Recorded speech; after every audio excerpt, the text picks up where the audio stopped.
I view that as being inhuman. I view that as I would never do that.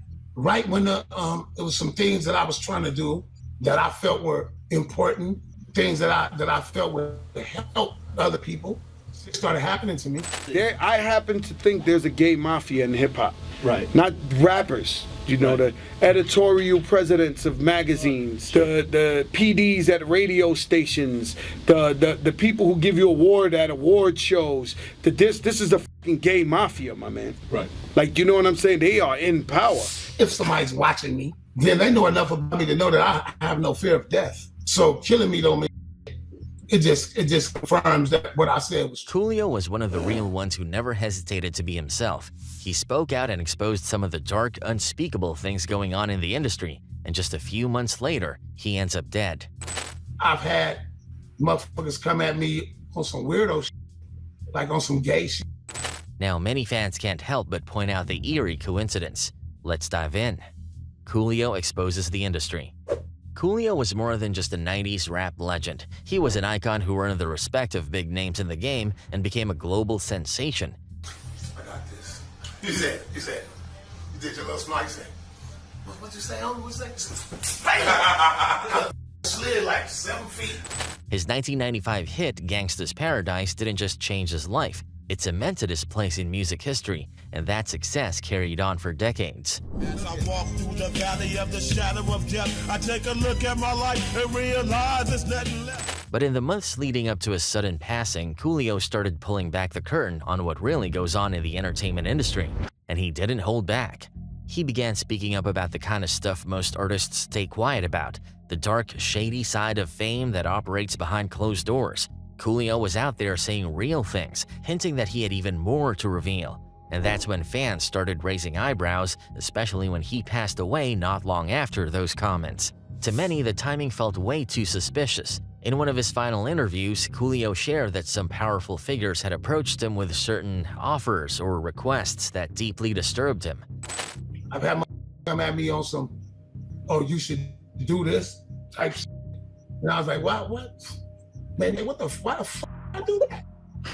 That made no sense. He didn't go into specific details, but the way he described it, whatever they wanted him to be a part of, was twisted, so disturbing that it shook him to his core. I view that as being inhuman. I view that as I would never do that. He said flat out that he wasn't going to be a part of it, no matter what that meant for his career. Now, you'd think standing firm on your principles would earn you respect, but in this case, it seemed to put a huge target on his back. Coolio believed that his refusal didn't just upset a few people, it put a whole system against him. From that point on, it felt like things in his life started spiraling for reasons that didn't quite add up. Right when it was some things that I was trying to do that I felt were important, things that I felt would help other people, just started happening to me. Went to jail for some. Take the LAX incident, for example. Coolio got arrested at Los Angeles airport for having substances and what the media described as paraphernalia in his bag. But according to him, he had no idea any of that was even in there. I ain't never did that. I'm not an idiot. When the first thing I said, when they pulled that pipe out that bag, I said, that's not mine. From his point of view, it was a setup, plain and simple, and he might have had a point. The way the police went straight to his bag, almost like they were tipped off, that raised red flags. Coolio didn't just accept the charge either. He demanded a DNA test to prove those items weren't his. But rather than cooperate, the authorities seemed to stall and dodge. So Coolio took it upon himself to pay for the test privately, hoping it would finally clear his name. I said, do a DNA test on it. If it's mine, then my DNA will be on it, right? Yeah, you're right. But we don't do that. But even then, it didn't seem to matter. The damage had already been done. The media smeared him, his reputation took a hit, and the whole thing just added more stress to his already chaotic life. Eventually, he was hit with charges for possession and for having a firearm, but the gun part didn't stick. During the court process, it became clear that he wasn't actually in possession of any weapon, and that charge was dropped.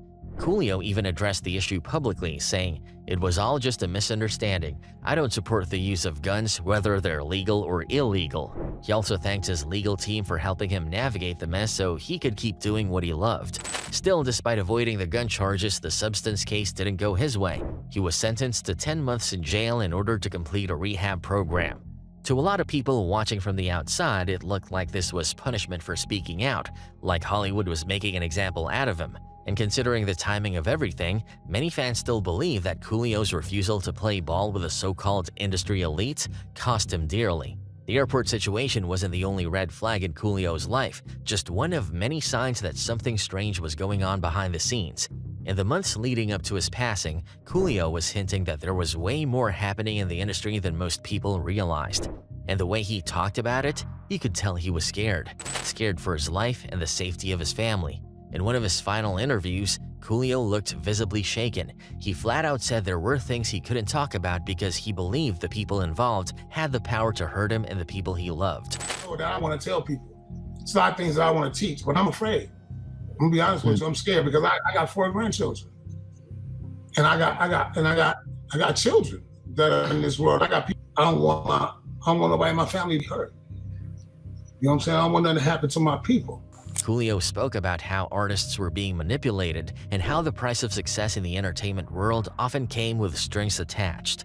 At first, people thought maybe he was being paranoid, but then he started getting death threats, and that's when even his fans started to worry. Not long after that, Coolio was dead. The Grammy Award-winning US rapper Coolio has died in Los Angeles. The legendary entertainer, whose real name is Artist Leon Ivy Jr., was 59 years old. Death of Coolio. It happened in the most unexpected way. He had gone over to a friend's house. At some point, he got up to use the bathroom and never came back out. When his friends noticed he had been gone too long, they went to check on him. That's when they found Coolio lying motionless on the bathroom floor. The medics arrived and said it was a heart attack. But with everything Coolio had been saying before his death, everything he hinted at, all the secrets he was ready to expose, people weren't so quick to accept the official story. One of the biggest topics Coolio was speaking out on was what he called the gay mafia in Hollywood, a term he used to describe a powerful group behind the scenes that he believed was manipulating careers, especially in the world of hip-hop. He wasn't alone in saying this either. He wasn't the first to bring it up, and he definitely wasn't the last. Fat Joe also echoed similar thoughts.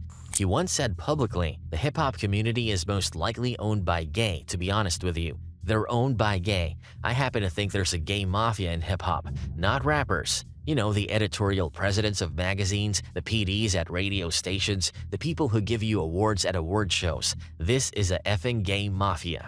I happen to think there's a gay mafia in hip-hop. Right. Not rappers. You know, the editorial presidents of magazines, PDs at radio stations, the people who give you award at award shows. This is the f***ing gay mafia, my man. Right. Like, you know what I'm saying? They are in power. Then you've got Lord Jamar, who has repeatedly talked about this behind-the-scenes influence. According to him, these powerful players push certain agendas and expect artists to fall in line if they want to stay successful. Do you believe hip-hop got a gay mafia?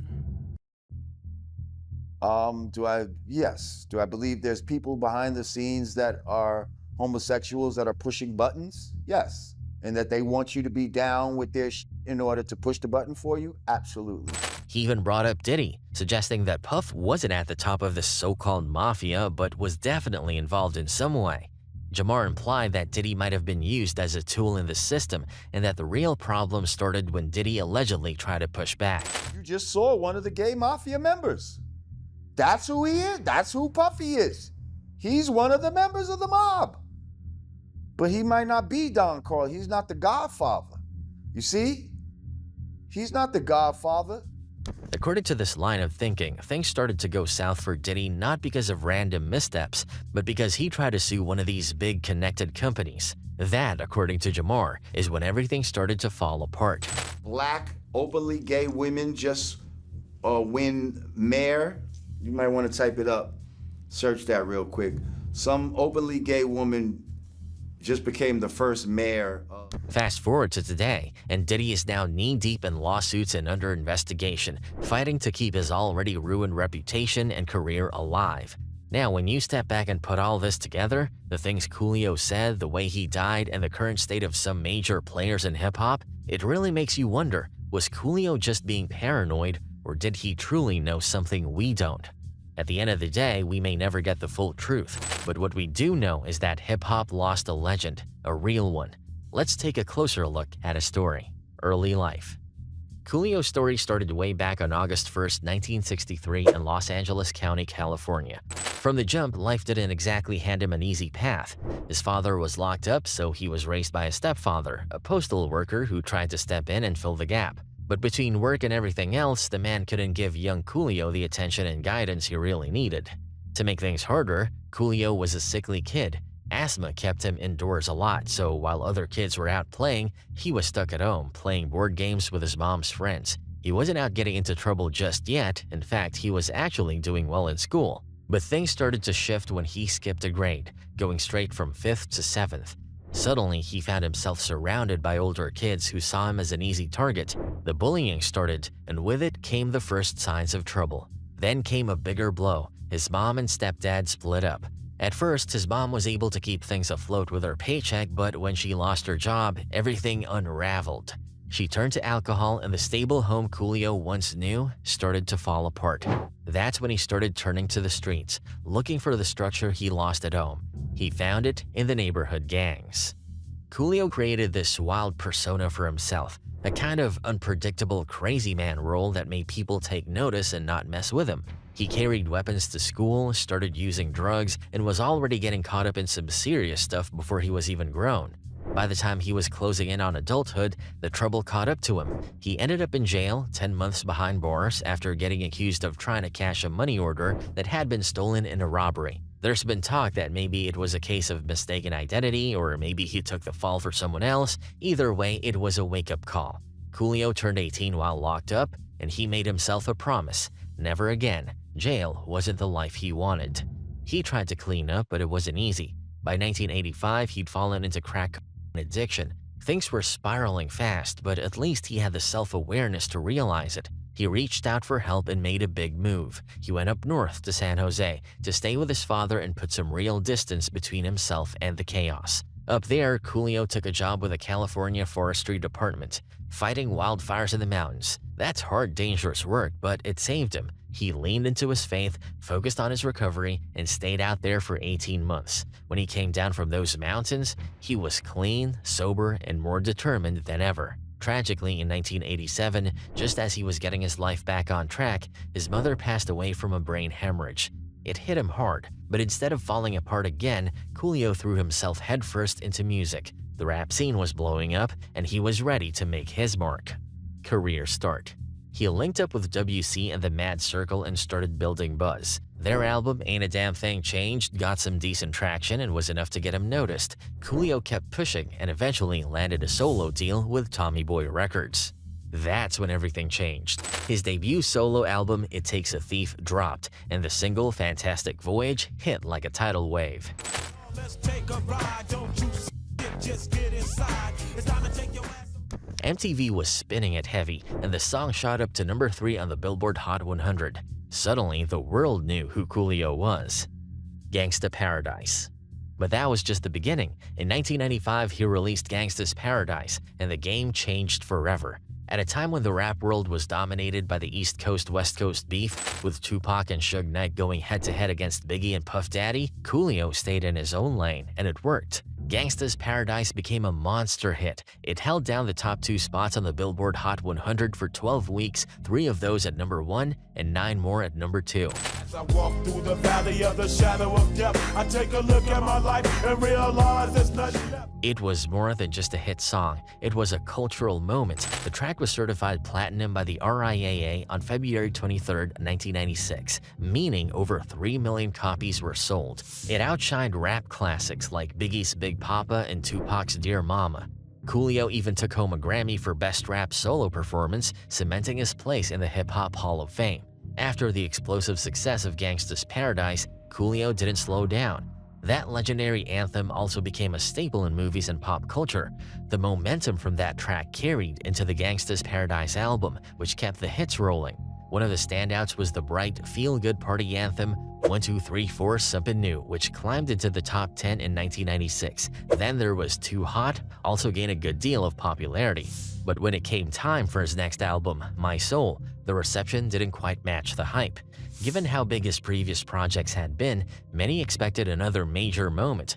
Coolio thought so too. He genuinely believed My Soul was some of his best work. The album had tracks like See You When You Get There, a thoughtful, orchestral-infused song that did manage to crack the top 40, but overall, the album underperformed.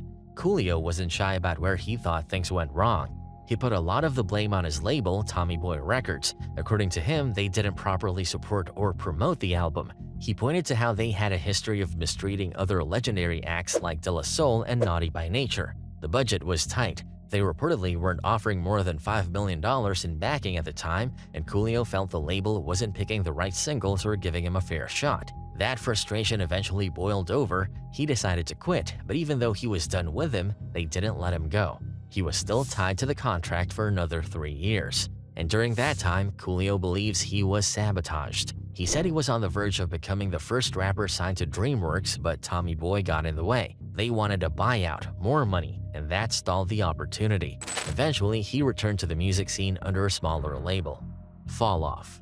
The passion was still there, but the resources weren't. The new label just didn't have the funds to really push his music like before. Despite that, his singles continued to shine, many of them still going platinum, but the lack of album success meant people started to forget how consistent he had been. Then came the legal troubles. In late 1997, while on tour in Germany, Coolio and members of his entourage were arrested for allegedly shoplifting from a clothing store and assaulting the owner. He ended up being convicted on accessory charges and fined. And it didn't stop there. Not long after, German authorities considered charging him with inciting crime, all because he jokingly told fans during a show to steal his album if they couldn't afford it. They didn't get the humor, and Coolio's words were taken literally. By the summer of 1998, he was arrested again, this time in the US for driving on the wrong side of the road with an expired license. On top of that, he had an unloaded semi-automatic pistol in the car, which he told the officer about up front, but still got slapped with a concealed weapon charge. A small amount of marijuana was also found.